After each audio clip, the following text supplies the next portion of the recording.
दूर किसी जंगल में टुनटुनी चिड़िया अपनी दो बेटियों के साथ पेड़ पर घोंसला बनाकर रहती थी।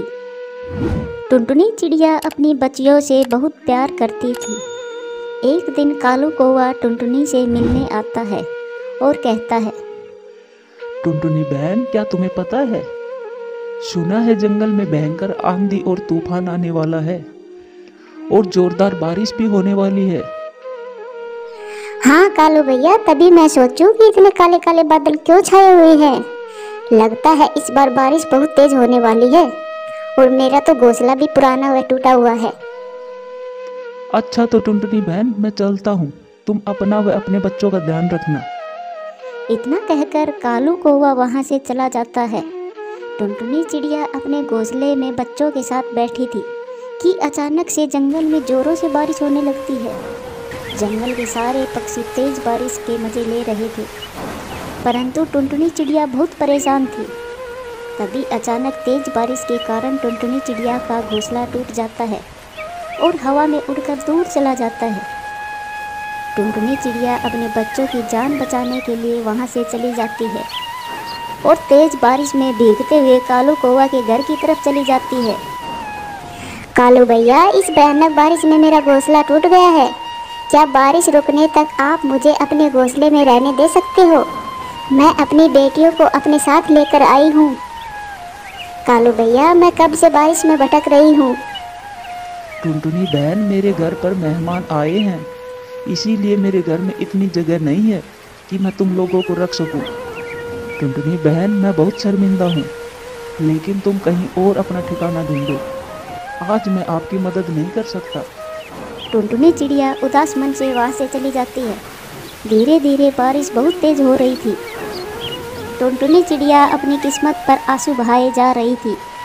हे भगवान, अब मैं क्या करूं? बारिश भी बहुत तेज होने लगी है। मैं अपनी बच्चियों को लेकर कहाँ जाऊं?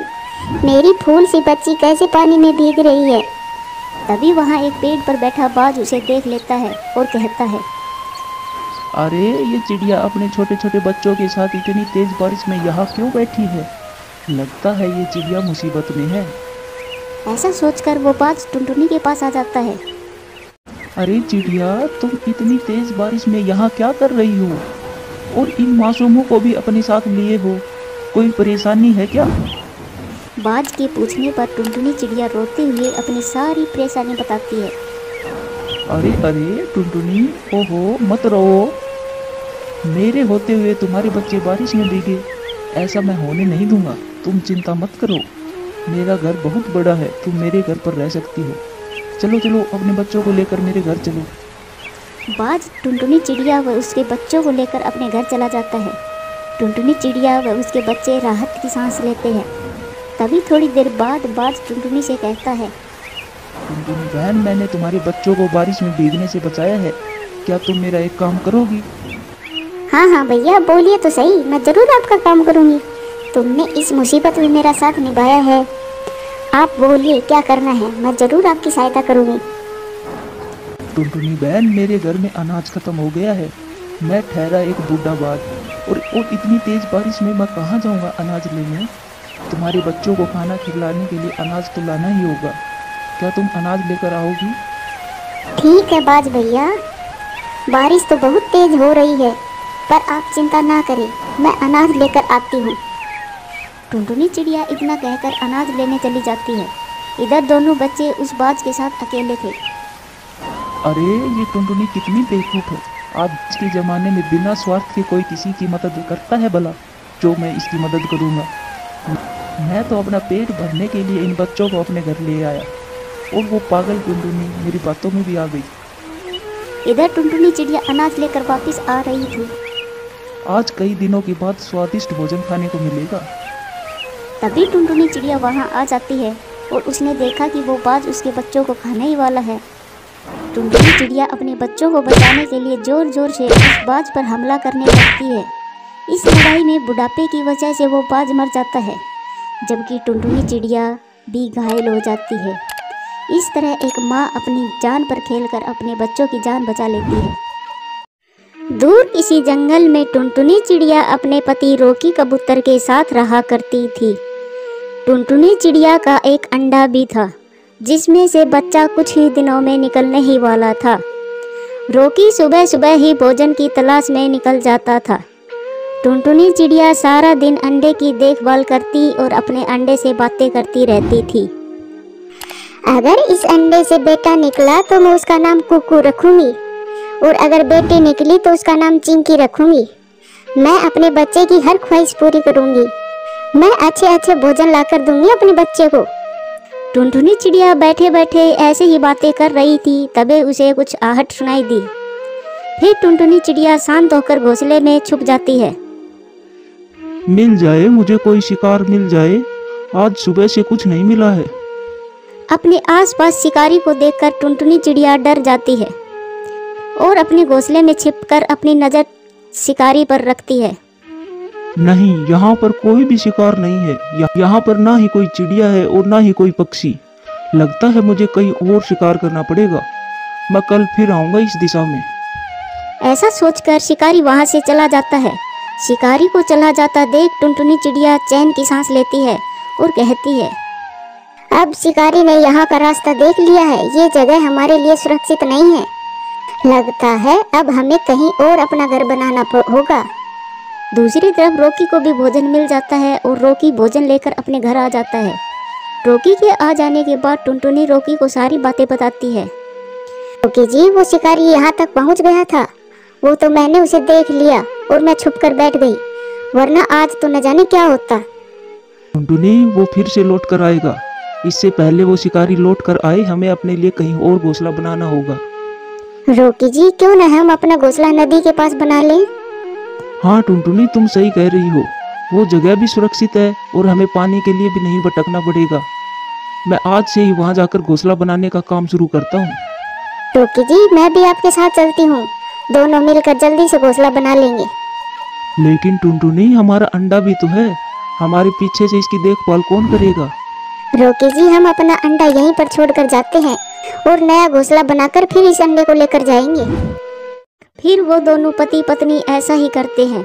वो दोनों जंगल के उस पार जाकर नया घोंसला बनाना शुरू कर देते हैं और दूसरी तरफ कालू कौवा व गोरी कौवी टुनटुनी के पुराने घोंसले के पास आकर बैठ जाते हैं और गोरी कालू से कहती है, कालू जी, वो देखो सामने किसी पक्षी का अंडा पड़ा है। हाँ, शायद कोई पक्षी ये अंडा छोड़कर कहीं चला गया होगा। चलो इसे उठाकर अपने घोंसले में ले चलते हैं। कल मेरे चाचा जी आएंगे तो उसे दे देंगे। मेरे चाचा जी अंडा पीना बहुत पसंद करते हैं। नहीं नहीं कालू जी, ये अंडा मेरी माँ पिएगी। मेरी माँ भी तो कल आने वाली है। मेरी माँ अब बुढ़ी हो चुकी है। ये अंडा खाकर थोड़ी तो ताकत आएगी उसमें। यह कहकर कालू कौवा व गोरी कौवी टुनटुनी का अंडा उठाकर वहाँ से चला जाता है। टुनटुनी व रॉकी भी अपना घोंसला तैयार कर लेते हैं और टुनटुनी कहती है, रॉकी जी, बाकी का काम आप कर लीजिए और मैं अपने अंडे के पास जाती हूँ। ठीक है टुनटुनी, जल्दी जाओ। अंडा अकेला है और जल्दी आना, ज्यादा देर मत करना। ऐसा कहकर टुनटुनी वहाँ से चली जाती है। पुराने घोंसले में आकर टुनटुनी देखती है कि उसका अंडा नहीं है। फिर कहती है, हाय रे, मेरा अंडा कहाँ चला गया? लगता है कोई पक्षी मेरा अंडा उठा ले गया। मैंने तो अपने अंडे की सुरक्षा के लिए ही तो दूसरा घोंसला बनाया था।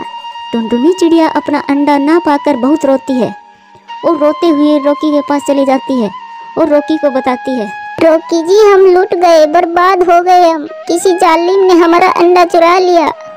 पुराने घोंसले में अब हमारा अंडा नहीं है। टुनटुनी की ये बात सुनकर रॉकी हक्का बक्का रह जाता है और कहता है, ये क्या हो गया? हमारी मासूम अंडे ने किसी का क्या बिगाड़ा? दोनों पति पत्नी बहुत परेशान होते हैं। फिर रात हो जाती है।